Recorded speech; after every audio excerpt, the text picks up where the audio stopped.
네, 추석 명절이지만 이렇게 주의를 지켜서 주님 앞에 나오신 우리 귀한 성도님들을 주님의 이름으로 축복합니다. 우리 옆에 분들에게 가장 사랑스러운 목소리로 주님의 이름으로 사랑하며 축복합니다. 이렇게 축복하도록 하겠습니다. 주님의 이름으로 사랑하며 축복합니다.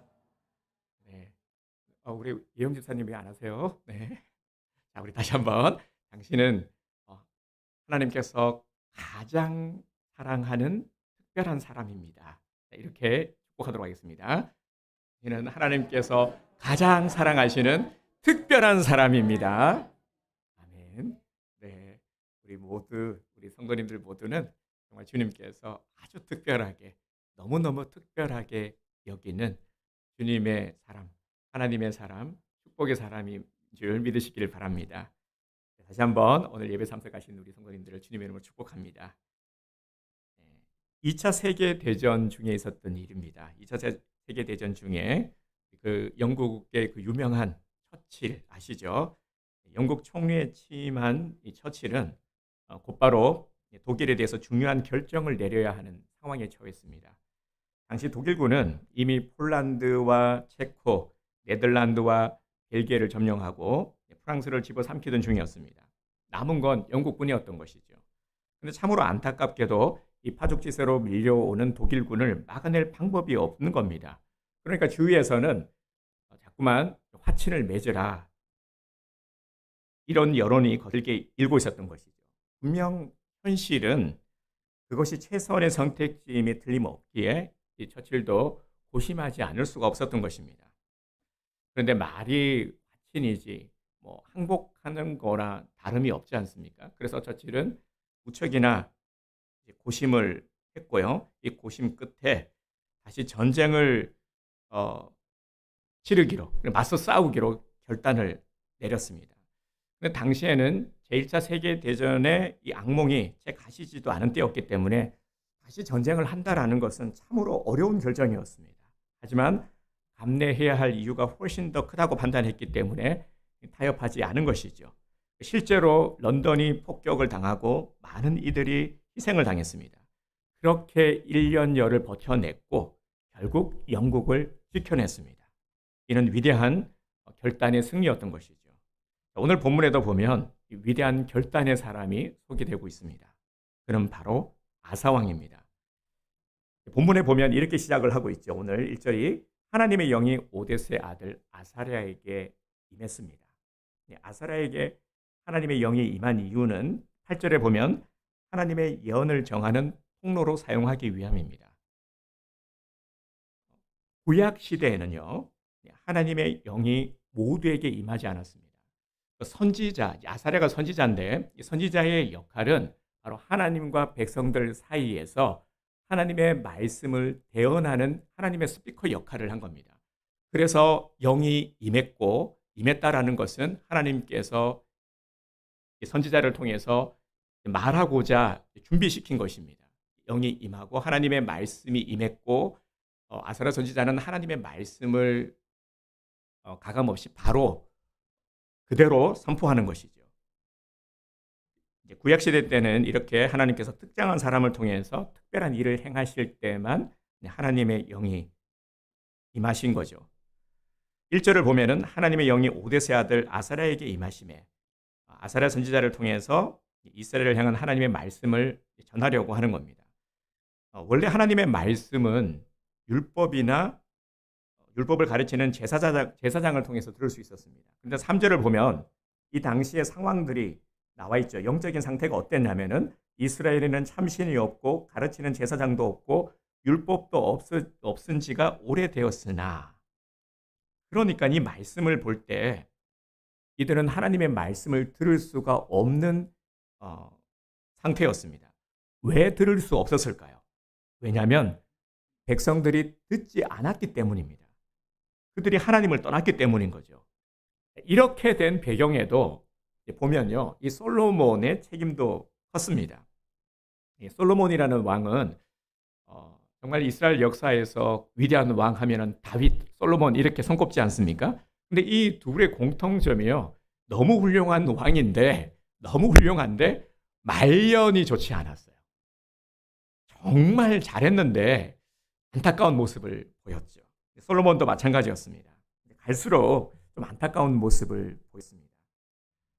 특히 통치 말년에는 더 안타까운 모습을 보여주었죠. 이게 솔로몬의 가장 큰 잘못이라고 하면은 어디에서부터 삐걱 어긋나기 시작했냐면 당시 최강대국인 애국의 딸, 이 바로의 딸과 정략 결혼을 맺습니다. 이 외교적으로 보면은 외교적이나 정치적으로 봤을 때는 이것이 훌륭한 판단이라고 생각될 수 있지만, 하지만 영적으로 봤을 때는 이로 말미암아 이방 신들이 들어오게 되었던 것이죠. 많은 이로 말미암아 이방 신들이 들어오게 되고, 또 솔로몬 하면은 뭐로 유명합니까? 1000명의 후궁과 첩을 두었던 것으로 또 유명하죠. 그 죄악이 아들 르호보암과 손자 아비야 때까지 최소 20년, 30년 이상 지속이 되어서 이 아사 왕 때까지 영향을 미치게 됩니다. 하지만 참으로 다행인 것은 아사 왕은 선조들과는 분명히 달랐습니다. 역대하 14장 2절에서 5절을 보면, 우리 앞장이죠. 이방 제단과 산당을 없애고 주상을 깨뜨리고 아세라 상을 찍어버렸습니다. 여호와 보시기에 참으로 선한 많은 일들을 행했죠. 그리고 백성들에게 여호와를 찾게 하고 율법과 명령을 행하도록 했습니다. 너무너무 훌륭한 왕이죠. 이렇게 종교 개혁을 단행한 아주 훌륭한 왕입니다. 그러니까 아사 왕은 조부 르호보암과 부친 아비야와는 달랐던 것이죠. 남유다 사람들에게 하나님의 예언의 말씀이 들려지도록 했고, 율법과 명령을 지키려고 부단히 애를 쓴 선왕입니다. 그래서 하나님의 예언의 말씀이 아사랴를 통해서 아사왕과 남유다에게 임했던 것이죠. 선지자 아사랴는 그들에게 예언의 말씀을 전하는 하나님의 통로였던 것입니다. 그래서 15장 2절을 보면 선지자 아사랴를 통해서 하나님의 말씀이 임하죠. 그가 나가서 아사를 맞아 이르되 아사와 및 유다와 베냐민의 무리들아, 내 말을 들으라. 너희가 여호와와 함께하면 여호와께서 너희와 함께하실지라. 너희가 만일 그를 찾으면 그가 너희와 만나게 되시려니와 너희가 만일 그를 버리면 그도 너희를 버리시리라. 아멘. 그러니까 이 예언의 핵심이 무엇이냐면 하나님을 찾으라라는 것입니다. 하나님을 찾기만 하면 된다라는 것이죠. 찾기만 하면은 만나주시고 모든 것들을 하나님께서 해결해 주신다 하는 것입니다. 백성들이 우상을 버리고 하나님과 함께 하려고 할 때 하나님께서도 그들과 함께 하실 것이고 하나님을 찾는 자들을 만나 주시겠다라는 약속의 말씀입니다. 여러분 가만히 보세요. 우상을 버리라라고 하는 것은 그들이 우상을 섬기고 있었기 때문이죠. 하나님과 함께 하라 하는 것은 그들이 그동안 하나님과 함께 하지 않았다라는 것을 말합니다. 그래서 어떤 일이 일어났습니까? 6절을 보면 이 나라와 저 나라가 서로 치고 이 성읍이 저 성읍과 또한 그러하여 피차 상한 바 되었나니 이는 하나님이 여러 가지 고난으로 요란하게 하셨습니다. 아멘. 그들이 하나님을 떠났을 때에 어떤 일이 일어났습니까? 고난이 임했죠. 삶에 큰 어려움이 시작했습니다. 생기기 시작했죠. 이 아사랴의 예언은 너무나도 분명한 메시지였습니다. 아사랴의 예언을 들은 아사와 유다 백성들은 어떻게 했습니까? 아사랴의 예언을 듣고 바로 순종을 하죠. 기꺼이 그렇게 하겠다라고 결단을 했습니다. 9절을 보겠습니다. 또 유다와 베냐민의 무리를 모으고 에브라임과 므낫세와 시몬 가운데서 나와서 저희 중에 머물러 사는 자들을 모았나니 이는 이스라엘 사람들이 아사의 하나님 여호와께서 그와 함께 하심을 보고 아사에게로 돌아오는 자가 많았음이더라. 아멘. 이것을 보면은 하나님께 순종하는 자를 하나님께서 들어 사용하시는 것을 볼 수 있습니다. 여러분 정말 그렇죠? 하나님이 어떤 자를 사용하십니까? 하나님께 순종하는 자. 너무 당연한 거죠. 우리도 보면은 그렇잖아요. 어디에서나 학교에서나 아니면 사회에서나 직장에서도 마찬가지죠. 말을 잘 듣는 사람, 순종의 자세가 되어 있는 사람에게 더 마음이 가는 법입니다. 하나님도 마찬가지죠. 말을 잘 듣고 잘 순종하는 자를 하나님께서는 어 사용하시는 거죠. 하나님께서는 복을 내려 주시는 것입니다. 아사를 따르는 자들이 많이 몰려드는 것을 우리는 성경을 통해서 알게 됩니다. 남유다는 기본적으로 유다 지파를 중심으로 해서 시작이 되었지만 유다 지파가 분배받은 땅의 북쪽에 인접한 지파가 베냐민 지파였고요. 이 베냐민 지파가 합류를 했고 또 그 인근에 있는 어, 에브라임 지파, 므낫세 지파, 시므온 지파 이제 이 지파에서 머물러 사는 자들이 아사 왕에게로 몰려온 겁니다.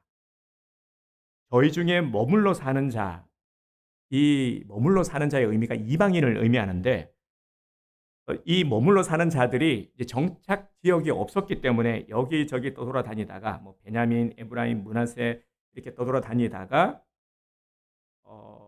이들이 이제 아사 왕에게로 온 것이죠. 남유다로 이제 내려온 것입니다. 왜냐하면 아사 왕이 이들에게 이 은혜의 통로가 되어 주었기 때문이죠. 그래서 9절 끝에 보면은 아사에게로 돌아오는 자가 많았음이더라. 이 9절을 통해서 볼 수 있는 것이 여러분 사람이 모여들었다라는 것은 그만큼 거기가 안정적이고 편안하고 내가 정착할 수 있는 곳이다라고 여겼기 때문인 겁니다. 그러니까 아사 왕이 바로 이런 은혜의 통로가 되어 주었던 것이죠.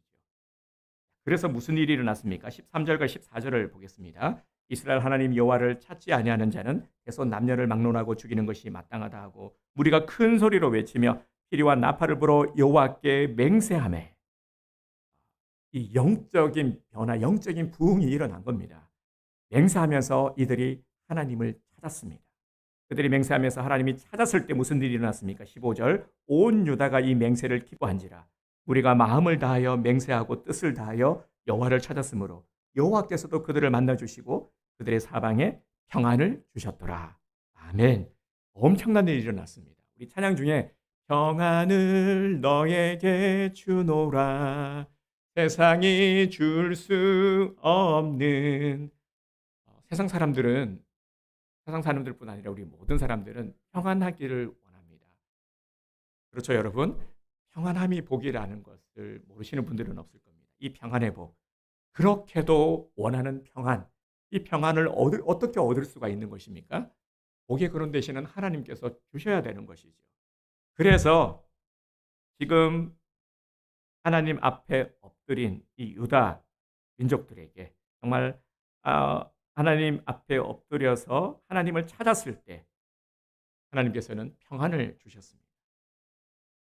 다시 정리를 하면요. 이들이 하나님을 찾았을 때 하나님이 그들을 만나 주셨습니다. 이게 놀라운 일인 것이죠. 그동안 어떻게 하고 있었습니까? 하나님께서 제일 싫어하는 것이 우상 숭배인데 하지 말라는 것은 다 하고 있었죠. 우상 숭배하고 있었고요. 죄도 짓고 있었고 죄를 지으면서도 죄인 줄도 모르는 죄의 무감증에 빠져서 아주 심각한 상태에 있었던 겁니다. 죄를 짓고 있다는 것은 이미 하나님과의 관계가 단절이 되었다는 것이죠. 하나님의 백성은 하나님의 통치를 인정하고 하나님의 통치를 따라 살아가야 되는데 하나님 말씀은 듣지 않고 그러니까 죄를 짓게 되는 것이죠. 하나님을 외면하게 되었고 그러니까 하나님께서 만나 주실 수가 없는 상태였던 겁니다. 말 안 들으니까요. 그런데 하나님이 그들을 만나 주셨다는 것은 이제 화목하게 되었다. 하나님과 친밀한 관계가 다시 회복이 되었다. 끊어진 관계가 다시 회복이 되었다는 것을 의미합니다. 이것이 놀라운 일인 것이죠.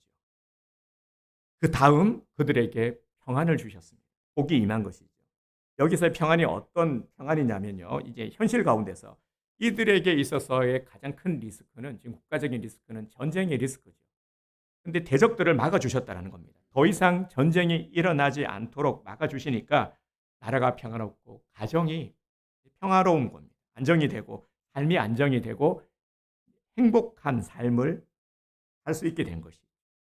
오늘 본문을 통해서 우리에게 주시는 분명한 영적 교훈이 있습니다. 그것은 신앙적 결단이 인생을 바꾼다라는 사실입니다. 신앙생활을 잘하는 비결은요. 일단 하나님의 말씀을 잘 들어야 됩니다. 말을 잘 들어야 하는 것이죠. 다시 말씀을 들으시면 우리는 크리스찬이죠. 그리스도인, 하나님을 믿는 사람들입니다. 여기까지는 우리 모두가 다 고백하고 있죠. 나는 하나님을 믿는 사람입니다. 어딜 가나 내가 그리스도인임을, 내가 교회 다니는 것, 하나님을 믿는 사람이라고는 자신 있게 말할 것입니다. 그러면 하나님을 믿는다라는 것이 무엇을 의미하는 것입니까? 하나님의 통치를 인정하는 것이죠. 하나님의 통치를 인정하는 것. 통치를 인정한다라는 것은 하나님의 통치를 받으며 살아가는 겁니다. 들어야 되는 것이죠. 하나님의 음성을 듣고 순종하며 나아가는 것. 이것이 믿음 생활인 것입니다. 우리는 그래서요, 신앙생활을 이제 잘하는 비결이 뭐냐면 일단 듣는 것, 잘 들어야 된다라는 것이죠. 잘 안 들리는데요 하시는 분들은 그래서 꼭 이렇게 기도하셔야 됩니다. 들을 귀를 열어 달라고 먼저 기도하시기 바랍니다. 그 다음에요, 말씀이 들려질 때 들려요. 알겠어, 깨달아져. 그 다음에 무엇을 해야 됩니까? 말씀이 들릴 때 무엇을 해야 되죠? 결단하는 거예요. 결단. 순종을 하기 위해서 우리가 의지적으로 반드시 해야 되는 게 있습니다. 그게 바로 결단입니다. 결단이 이루어져야 순종으로 나아갈 수 있죠. 그래서 순종의 믿음을 달라고 기도하셔야 되는 것입니다. 하나님의 복을 누리는 비결은 하나님의 말씀을 잘 듣고 결단하고 움직이는 겁니다. 듣고 마음에 결단하고 움직이는 것이죠. 이것만 하면 되는 겁니다. 자, 여러분들은 하나님의 말씀이 들려질 때 어떻게 하고 계십니까? 이 질문은 먼저 드려야 될 것 같네요. 말씀을 들을 수 있는 귀를 열어달라고 기도하고 계십니까? 들을 귀와 이 세 가지 기도 제목을 꼭 드리시기 바랍니다. 먼저 이 듣는 귀를 열어달라고 기도하시고요. 그 다음에 보이지 않을 때 보는 눈을 열어달라고 기도하시고, 그 말씀이 우리 안에 감동이 되고 깨달아질 수 있도록 주님께서 깨닫는 마음을 허락해 달라고 그렇게 기도하시길 바랍니다. 보는 눈, 그리고 열린 귀, 그리고 깨닫는 마음 달라고 그렇게 꼭 기도하시기 바랍니다. 이 세 가지 기도는 꼭 드려야 되는 기도입니다. 그럴 때 말씀이 들리고 이 말씀이 감동이 되고 결단하고 순종을 통해서 복을 누릴 수가 있는 것이죠. 오늘 우리에게 하나님이 말씀하시는 가장 직접적인 방법이 뭐냐면요, 바로 예배를 통한 이 설교 시간 말씀이죠. 구약시대 때는 하나님의 음성이 직접적으로 임했을 때입니다. 그러니까 구약시대 때 하나님이 모두에게 보편적으로 만나주시는 것도 아니고 특정한 선지자라든지 특정한 인들에게 하나님의 영이 임했고 하나님께서 말씀하는 방식이었죠. 그런데 우리가 이제 신약 시대에 와서는 달라졌죠. 교회를 세우시고 하나님께서는 오늘날 우리들을 만나는 방법이 바로 예배를 통해서 만나고, 가장 우리가 기도 응답을 받는 확실한 방법이 무엇이냐면은 성경입니다. 하나님의 말씀이 응답이잖아요. 하나님의 말씀을 통해서 무엇을 해야 될지를 우리가 알게 되는 것이죠. 그것이 바로 성경 말씀입니다. 그래서 가장 직접적인 하나님의 음성을 듣는 방법이 바로 성경을 우리가 읽는 것이죠. 말씀을 들음으로 우리는 주님의 뜻을 알게 되는 것입니다. 그런데 이 말씀이 들려질 때 두 가지의 반응이 있죠. 나는 어떤 반응인지를 한번 점검해 보시길 바랍니다. 첫 번째는요, 설교를 들을 때 그냥 사람의 말로 듣는 겁니다. 오늘날 하나님께서 말씀하시는 방법이 예배를 통해서, 설교를 통해서 하나님께서 우리에게도 말씀하시는데, 그런데 사람의 말로 듣게 되면은 판단을 하게 되죠. 설교를 잘한다, 못한다, 재미있다, 재미없다, 설교가 왜 저 모양이냐, 수면제냐, 뭐냐, 도무지 은혜가 안 되네, 이런 이제 반응이 나오는 겁니다. 두 번째 부류는요, 하나님의 말씀으로 듣는 겁니다. 오늘 내게 주시는 하나님의 말씀으로 듣고 그 반응이 무엇으로 나타나는 거냐면 아멘으로 나타나는 것이죠. 그러면 우리 성도님들은 어느 부류에 속합니까? 훌륭하십니다. 정말 훌륭하십니다. 우리 온누리교회 성도님들은 하나님의 말씀을 그냥 종교적인 교훈으로만 여기고 있지는 않는지를 우리는 항상 잘 점검해야 됩니다. 그러면은요, 우리 그 탈무드라고 들어보셨을 겁니다. 이게 유대교의 경전으로 탈무드가 들어가는데요. 그러니까 그냥 그런 종교적인 읽어보면은 참 교훈적이잖아요. 그렇게 인식하고 있는 분들이 많다라는 거죠. 혹은 어떤 역사책 정도로만 어, 세계에서 제일 많이 팔린 책 베스트 넘버 원이 성경책인 거는 다 알고 계시죠. 그동안 제일 많이 팔린 책이 성경책인데 그런데 많은 사람들은 이 성경을 하나님의 말씀, 직접적인 하나님의 말씀으로 받아들이고 있지는 않는다라는 것이죠. 그저 좋은 교훈적인 이야기나 아니면은 역사책으로만 그렇게 여기고 있다라는 것입니다. 점점 정말 안타까운 것이 시간이 지날수록 또 그렇게 우리 성도님들조차도 하나님의 말씀으로 받아들이는 신앙인들이 줄어들고 있다라는 것입니다. 이를 아시고요. 예수님께서 진작에 말씀하셨어요. 뭐라고 말씀하셨냐면은 인자가 올 때에 세상에서 믿음을 보겠느냐. 이 말씀을 하셨을 때 예수님의 심정을 한번 헤아려 보시길 바랍니다. 인자가 올 때 세상에서 믿음을 보겠느냐. 너무나도 안타까워하시면서 이러한 현실을 아시고 안타까운 심정으로 말씀하신 것이죠. 우리 기독교는 말씀의 종교입니다. 우리 교회를 다니시는 분들은 오래 신앙생활 하시는 분들은 귀에 딱지가 앉을 정도로 많이 들은 말이 뭐냐면 말씀이 중요하다 라는 말입니다. 말씀이 중요하다. 예배 중심은 말씀이다. 말씀이 이끄는 삶을 살아야 된다. 이 말씀을요 단지 종교적인 그런 교훈으로만 여겨서는 안 됩니다. 참고로 좀 말씀을 드리면 성경은 구약 성경이 기록되는 데는 약 한 1500년 정도의 시간이 걸렸습니다. 그리고 신약 성경은 약 한 100년 정도의 시간이 걸렸고요. 합 1600년 정도의 시간이 걸려서 약 40여 명의 저자들에 의해서 성경이 쓰여졌는데 우리 장로교에서는 이제 참고로 알고 계시면 좋을 것 같습니다. 축자 영감서를 믿습니다. 이 축자 영감설이 뭐냐면요. 성령의 감동, 전적인 성령의 감동에 따라서 기록을 했기 때문에 자신의 어떤 생각이나 의지 이런 것들이 전혀 들어가지 않고 온전히 하나님의 영감으로만 쓰여졌다 하는 것입니다. 그래서 성경 무엇을 우리는 믿습니다. 성경은 1.1획도 틀림이 없는 하나님의 완전한 말씀임을 우리는 믿고 받아들이는 것이죠. 여기에서 신앙생활이 시작이 되는 것입니다.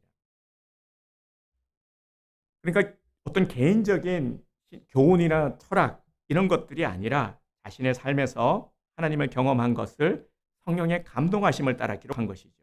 많은 사람들의 손에 의해서 쓰여지기는 했지만 하나님의 말씀이 될 수 있었던 그 결정적인 이유가 뭐냐면 성경의 원저자는 하나님 한 분이기 때문입니다. 여러분 이것을 믿으십니까? 네, 이것이 아주 중요한 것입니다. 성경이 하나님의 말씀으로 믿어져야 우리의 믿음 생활이 열려지는 것이죠. 다시 말씀을 드리지만 하나님의 말씀은 절대로 교훈서가 아닙니다. 종교적 교훈서가 아닙니다. 우리의 영혼을 살리는 영적인 양식입니다. 우리는 매일 양식을 먹어야 되죠. 밥을 먹어야 살 수가 있습니다. 밥을 먹어야 육신이 살죠. 마찬가지로 우리 그리스도인들은 매일 영의 양식인 말씀을 먹어야 살 수가 있는 것입니다. 그래서 주기도문에도 보면 어떤 내용이 있냐면 일용할 양식을 주시옵고라고 우리가 기도하지 않습니까? 이 양식을 구하는 것도 영의 양식과 육의 양식을 구해야 이 양식을 먹어야 우리가 살 수가 있기 때문입니다. 정말 중요한 것이죠.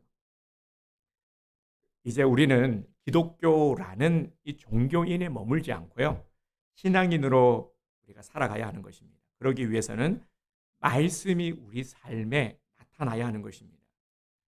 제가 어제 재밌는 감동적인 영상을 하나 봤는데 우리 그 커쇼 아시죠? LA 다저스에서 그 자완투수로 아주 유명한 커쇼. 이 커쇼가 별명이 뭐냐면요. 주님의 선발 투수 커쇼예요. 아주 그 크리스찬으로서 정말 겸손하고 메이저리그에서 탑이라고 할 수 있는 아주 유명한 투수인데 그런데 이 클레이턴 커쇼의 영상을 보면서 자기를 드러내지 않고 늘 언제나 정말 슈퍼스타라는 그런 위치에 있었지만 언제나 겸손하고 항상 구제하고 성교하고 이런 모습들을 보인 참으로 제가 봐도 존경을 받을 만한 그런 선수인 것 같습니다. 이 코쇼가 존경을 받을 수 있었던 것이 바로 삶으로, 말로 아니라 어떤 보여주기 위함이 아니라 묵묵히 자신의 삶을 통해서 그렇게 드러냈기 때문이죠. 우리가 세상의 빛과 소금의 역할을 감당해야 됨을 잘 알고 있는데, 선한 영향력을 나타내야 되는데 어떻게 영향을 나타낼 수가 있겠습니까? 오늘날 전도하기 참 쉽지 않은데 어떻게 전도할 수가 있겠습니까? 바로 말씀이 삶이 되는 삶을 살아가야 하는 것이죠. 이것이 제일 중요한 것입니다. 우리는 이것과의 싸움을 해 나가야 하는 것이죠. 그래서 오늘 우리는 바로 이걸 해야 됩니다. 무엇을 해야 되냐면요, 말씀을 들었을 때 어떻게 해야 됩니까? 결단해야 하는 것입니다. 저를 한번 따라서 해주시기 바랍니다. 말씀을 들을 때 바로 결단하겠습니다. 네, 이걸 해야 되는 겁니다. 우리들은 말씀을 늘 듣는 사람들이니까 말씀을 들었을 때 결단하는 것, 결단이 중요하다는 겁니다. 결단이 축복의 비결인 것이죠. 하나님의 말씀을 들었을 때 결단할 수 있어야 됩니다. 이 결단은 대신해 줄 수 있는 게 아니에요. 부모가 대신해 줄 수 있는 것도 아니고 누가 대신해 줄 수 있는 게 아닙니다. 내 의지를 가지고 말씀을 듣고 결단해야 하는 것입니다. 내가 가진 기준으로 걸러버리면 안 되죠. 나이를 먹어가면서 우리가 싸워야 되는 게 뭐냐면, 우리 믿음의 사람들은요, 내가 하고 싶은 것, 그러니까 갈수록 보면은 내가 하고 싶은 것을 하려고 하는 이 욕구가 강해집니다. 아니, 그동안 내가 정말 못 해본 것들이 많은데 내가 살 날도 그렇게 많지 않은 거고, 이제는 살 날보다 살 날이 지금까지 지내온 시간보다 남은 시간이 얼마 없는 것 같고, 그러면 자꾸만 뭔가를 하려고 하죠. 그게 나쁘다라는 게 아니라요, 나쁘다라는 건 아닙니다. 그런데 이러한 것들이 우리의 결단과 순종을 방해하는 것가 되면은 안 된다라는 것입니다. 아사 왕이 잘한 게 뭐냐면요, 말씀을 들었을 때 바로 결단했다라는 겁니다. 만일 아사 왕이 말씀을 듣고도 머뭇거렸다면 어떻게 되었을까요? 머뭇거렸다면, 우리 그런 거 있잖아요. 말씀을 들어요, 알아요. 그런데 우리가 잘하는 게 하나 있죠. 잠깐만요, 제가 좀 생각 좀 해봐야 되겠다. 생각 좀 조금만 시간 주세요. 제가 좀 생각 좀 해. 이러면은 절대 결단 못합니다. 생각해 보면은, 제가 지금까지 생각해보고 결단한 분 한 번도 못 본 것 같아요. 생각하면 안 돼요. 우리 안에는 항상 보면은 여러 가지, 우리 안에 있는 죄성도 있고, 그리고 항상 나를 주장하고자 하는 것이 있기 때문에요. 말씀은 생각의 영역, 내 생각, 이게 아니라 바로 순종해야 되는 영역인 거죠. 말씀을 들었을 때 믿음이라는 것은 바로 순종하는 것입니다. 그러면은 내 생각, 내 의지는 없습니까? 아닙니다. 우리 하나님은요, 우리를 누구보다도 잘 아시고 배려해 주시는 분입니다. 절대 그렇지 않습니다. 오히려 더 챙겨주고 더 우리에게 베풀면 베풀었지 절대로 우리를 구속하거나 올가매는 분이 아닙니다. 그 자유함, 참 자유함과 그 기쁨과 은혜의 복을 충만히 우리가 누려야 되는 것입니다. 뺏겼던 복을 이제 다시 우리가 회복해야 하는 것이죠. 그러기 위해서 오늘 이 말씀이 우리에게 들려주고 있는 것입니다. 아사 왕이 결단하지 않았다면 아무런 변화와 축복은 없었을 겁니다. 그래서 우리는 이 결단이 얼마나 중요한지를 아사 왕을 통해서 다시금 깨닫게 되는 것이죠. 결단하지 못하면 당연히 복을 누릴 수가 없고 비극적인 결말을 맞이하게 됩니다. 이 샘플이 성경에 보면 나와 있는데, 그 대표적인 예가 창세기에 보면은 그 롯의 아내 이야기, 소돔과 고모라가 멸망할 때 이야기를 우리는 잘 알고 있습니다. 롯의 가족들은 멸망이 임하기 전에 하나님으로부터 그 성을 떠날 것을 명령받았습니다. 하나님의 백성은 하나님께서 책임져 주시죠. 그래서 멸망이 다가올 때 미리 말씀해 주시고 구원해 주시기 위해서 말씀해 주신 겁니다. 그러면은 하나님의 말씀을 듣고 순종하며 이제 나가면 되는데, 떠나는 과정에서 롯의 아내가 어떻게 했습니까? 뒤를 돌아보았죠. 뒤를 돌아봐 소금 기둥이 되었습니다. 이 롯의 아내가 못한 게 뭐냐면 바로 결단인 것이죠. 이 결단이 이루어지지 않았기 때문에 자꾸 미련을 갖고 뒤를 돌아보게 된 것입니다. 마음을 정하지 못했던 것이죠.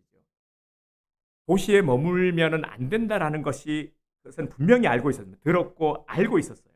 그런데 미련이라는 것, 이것 때문에 결단하지 못했고 비참한 결말을 맞게 된 것이죠. 하지만 결단했을 때 위기를 극복한 사례도 우리는 성경을 통해서 분명히 보게 됩니다. 그 창세기 35장에 보면은 야곱이 세겜에서 10년을 거주하게 되죠. 그런데 이때 엄청난 일이 일어납니다. 딸이 디나가 성폭행을 당하고 이제 오빠인 시므온과 레위가 열받아 가지고 세겜 부족의 남자들을 홧김에 다 죽여버립니다. 이로 인해서 주변 부족이 일어났죠. 야곱의 가문을 말살시키려고 들고 일어났습니다. 큰 위기였죠. 도무지 해결할 방법이 없을 때 야곱이 하나님 앞에 무릎을 꿇었습니다. 회개했죠. 무릎을 꿇었을 때 하나님께서는 회개를 요구하셨고 결단할 것을 요구하셨습니다. 야곱이 이때 한 게 뭐냐면 즉시 말씀을 듣고 결단한 것입니다. 35장에 보면은 이방 신상을 버리고, 항상 보면은 이 이방 우상의 요소가 나옵니다. 어떤 범죄, 어떤 어려움, 항상 이 중심에는 우상이 있음을 보게 되죠. 그래서 제일 먼저 이방 신상을 버리고 정결하게 하고 하나님께 제단을 쌓았습니다. 그러니까 회개하고 돌이키는 믿음의 결단이 있었던 것이죠. 그랬더니 무슨 일이 일어났습니까? 아무 일도 일어나지 않도록 막아주셨어요. 세겜에서 벗어날 수 있도록 막아주셨습니다. 창세기 35장 5절에 보면 하나님이 그 사면 고울들로 크게 두려워하게 하신 고로 야곱의 아들들을 추격하는 자가 없었더라. 아멘. 분명히 말씀하고 있죠. 정말 이거는 놀라운 일이 아닐 수가 없습니다. 야곱이 결단하고 문제의 땅을 떠나서 약속의 땅 베들로 올라갈 때, 그때 어떤 자들도 괴롭히지 못하도록 다 막아주셨습니다. 여러분, 미국의 그 유명한 지도자 대통령 케네디 아시죠? 그러니까 대통령으로 당선된 후에 아이젠하워 전 대통령을 찾아가서 자문을 구했다고 합니다. 그때 아이젠하워가 젊은 케네디 대통령에게 이런 말을 건넸다고 합니다. 당신의 임무는 결단해야 할 때에 결단하는 것입니다. 당신이 결단을 잘하면 미국이 행복해질 것이고, 당신이 결단을 잘못 내리면 미국이 비참하게 불행해질 것입니다. 이처럼 지도자의 결단이 참으로 중요하죠. 그 나라의 운명을 좌우하게 되는 것입니다.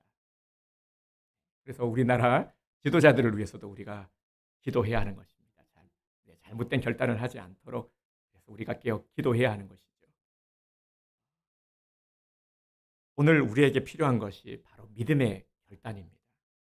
하나님의 말씀을 듣고 깨달았으면 결단해야 됩니다. 결단은 나의 몫이라는 것, 내가 의지를 가지고 결단해야 하는 것임을, 누가 해줄 수 있는 것이 아니라는 것을 꼭 명심하시기 바랍니다. 하나님의 말씀을 듣고 우리가 그럴 때가 있죠. 말씀을 들으면은 늘 감동이 됩니까? 그렇지 않아요. 감동이 될 때도 있고 또 찔릴 때가 있습니다. 그런데 찔릴 때가 훨씬 더 복된 것이죠. 말씀을 듣고 찔림을 받았다면은 즉시 결단해야 하는 것입니다. 계속해서 두드리고 있는 것이죠. 우리의 마음을. 그리고 이런 경험도 해보셨을 겁니다. 분명히 말씀을 듣고 있는데 다른 어떠한 마음의 어떤 감동이 있을 수도 있고, 그리고 무엇인가 이 마음의 정함, 이런 것들이 우리 안에서 움직이는 것을 경험하신 분들도 계실 겁니다. 그럴 때 결단하는 것입니다. 계속해서 우리에게 말씀하고 계시는 것이죠. 결단하지 못하면은 우리는 나아갈 수가 없는 것입니다. 어떤 변화도 일어나지 않는 것이죠. 하지만 결단한다면 변화와 그리고 더 나은 앞으로 정말 우리를 위해서 주님께서 예비한 많은 은혜의 것들을 누릴 수 있게 되는 것입니다. 우리 모두는 다 행복하기를 원합니다. 여러분 안 그렇습니까? 행복하게 잘 살기를 원해요. 평안을 원하고요. 잘 먹고 잘 살기를 원합니다. 우리 하나님 아버지 마음은 어떨까요? 우리가 못 살기를 원할까요? 아니요. 잘 먹고 잘 살기를 원합니다. 그래서 말씀하시는 거예요. 그런데 왜 안 듣습니까? 그래서 오늘 말씀하시는 거예요. 듣고 결단하라. 듣고 결단하라는 것입니다. 차분히 다시 한번 정리를 해보겠습니다. 우리 하나님이 어떤 분이십니까? 우리 하나님은 복의 근원 되십니다. 복의 근원 되시는 하나님은 오늘 우리들 모두, 우리 가정이, 우리들 자녀가 잘 되기를, 정말 행복하게 살기를 원하십니다. 그래서 복의 근원 되시는 하나님, 우리 찬송도 불렀잖아요. 복의 근원, 강림하사. 복의 근원이 하나님이심을, 평안은 누가 내려주시는 거라고요? 하나님이 주시는 것임을. 복도 마찬가지입니다. 하나님이 주시는 복이 진짜 복인 것이죠. 이 복을 우리가 누려야 되는데 복은 그냥 누릴 수 있는 것이 아니라는 것이죠. 복을 누리기 위해서는 말을 잘 들어야 된다. 아버지의 말을 잘 듣고 따르는 자만이 그 복을 누릴 수 있다라는 것입니다. 그런데 말씀을 듣기는 들어도 어떠한 결단도 하지 않는 상태라면은 이 돌같이 굳은 만약의 마음이라면 깨트려야 되는 것입니다. 우리가 말씀을 듣고 말씀에 결단할 수 있도록 이 마음을 깨트리기도 하고요. 이런 수고를 우리가 해 나가야 하는 것이죠. 그래야 열매를 맺을 수 있기 때문입니다. 그래서 지금 우리는 분명한 믿음의 결단을 해야 될 때입니다. 추석 연휴를 맞이했죠. 지금 우리가 결단해야 될 것들이 무엇이 있을까요? 추석 연휴를 통해서 이렇게 명절을 허락하신 것도 하나님의 은혜 아니겠습니까? 특별히 추석 명절을 허락하시고 가족들을 돌아보게 하시고 만나게 하신 것.